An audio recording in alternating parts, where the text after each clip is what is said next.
That's it for scheduled speakers. Any questions for any of us? Michael, you talked about businesses understand that we have a responsibility to increase our taxes. That seems like it's an unusual position for a business leader to take. Can you talk about that and talk about how big of a tax increase you would be needing to pay to support this? Well, it depends on what's ultimately passed, and it is unusual for us to support increasing costs to our company. But the reason we're supporting it now is because we understand that if we don't support this, the burden on us as we push it into the future will only grow. So that's why it's so critical that we deal with it now. Some of the numbers that I've looked at have showed that our company's financial responsibility with some of the proposals, it could more than double our unemployment taxes. So it's hundreds of thousands of dollars to us as a company. We employ over 1,100 people in Vermont.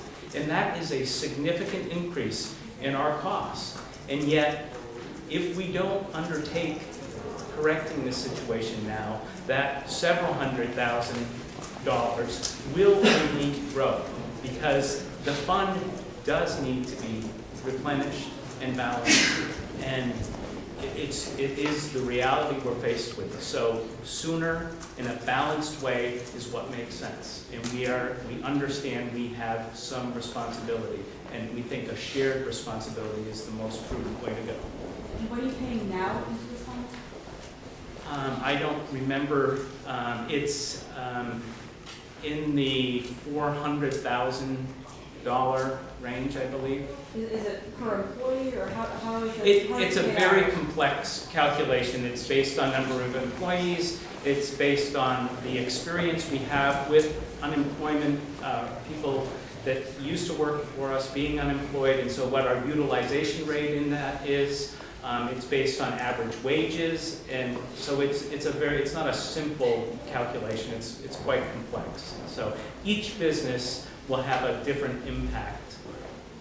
You talked about what you're willing to do, Michael, on the employer side. What do you need in exchange from recipients of the program to feel good about whatever compromise legislation? Well, one of the things, there are a number of things that this bill addresses, and speaking to Senator Aluzzi's comments about everyone sharing it, I think it talks about a very small 0.2% tax on employees. The actual users of this program would also bear some responsibility to replenishing that. That responsibility would terminate once the fund comes into a positive standing, which is a positive for individual users. And then businesses would continue beyond that with their responsibility. And then there's also some capping of benefits.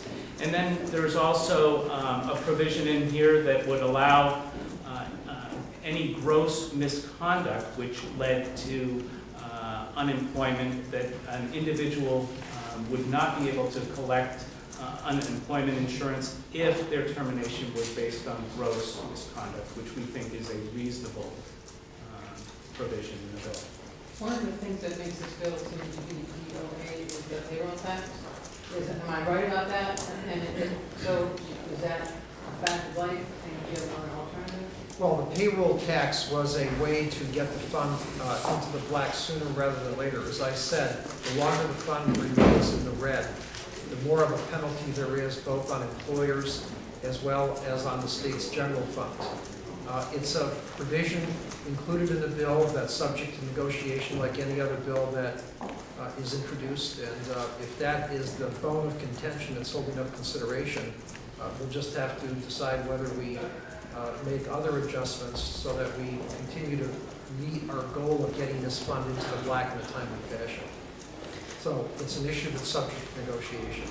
What is a timely fashion, Vince? Well, the longer we borrow money from the federal government, the more we continue to pay interest, and the greater the payroll tax penalty on Vermont employers, of which there are 23,800. But I'm saying with the payroll tax and a cap or even a reduction in maximum benefits and the gross misconduct clause, Right. and the business tax increase, when do we get into the I black think again? it's on the chart, I think we come out of it in 2015. Is it right, Pat? 2015 or 2014? The Senate proposal is 14. So it gets us out by 2014, which is actually a more aggressive schedule than the one proposed by the administration. But when we did the numbers, why penalize the general fund another $6 million? Why hit these 23,800 employers with additional federal payroll tax penalties if we can't come up with a system that gets us in the black? It's like when you don't pay your credit card. Things just spiral out of control, and you have to get a handle on it, or otherwise you're going to be in it for a very long time. We concluded the sooner we get out of this, the better. So there would be an increase in the tax paid by the employers and a reduction in benefits for people receiving unemployment. What about people who are currently working, would they see an impact by this legislation on their paychecks? Well, one proposal is to add a 0.2% payroll tax, which would, if you make $40,000 a year, amount to about an $80 additional deduction from your payroll taxes.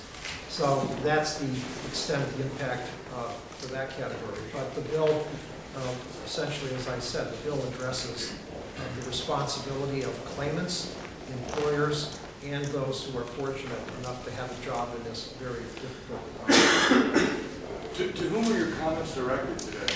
Who are you talking to? To the governor and to each member of the General Assembly. Do you, knowing, with that dynamic, And these folks are here to help. These folks, there- this is not an adversarial situation here. These folks are here to help deliver the message that they're prepared to step up to the plate and do what they have to do in order to allow the General Assembly and the governor to do what they should do. is there one side on that that's more persuasive than the other? Well, anytime you introduce a bill, there are pieces that people like and there's pieces that people don't like. And I think there are some members of the Senate who like some provisions, not others, same in the House, and we've just got to come to terms with these conflicting ideas and goals in the next 3 weeks. What's the holdup? Where is it stuck right now?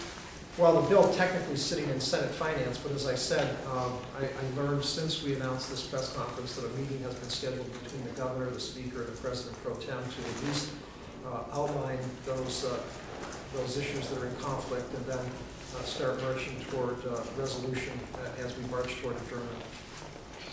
Labor put out a statement last night objecting to any reduction whatsoever in benefits. Well, can you do this without that? Well, the key message to our committee from organized labor was don't cut the weekly benefit amount, which is $425. You'll recall the administration proposed to cut that. And we honored that commitment with the understanding that they would bite the bullet and support the other tough but necessary provisions to bring the fund back into the black. Since that time, apparently they've had some pushback from their members and have reconsidered their position, but we're hoping that in the final analysis they too will come to understand that if employers have to pay more in payroll taxes, they're going to have less money to pay them in the form of wages, as well as in some cases continuing to maintain employment.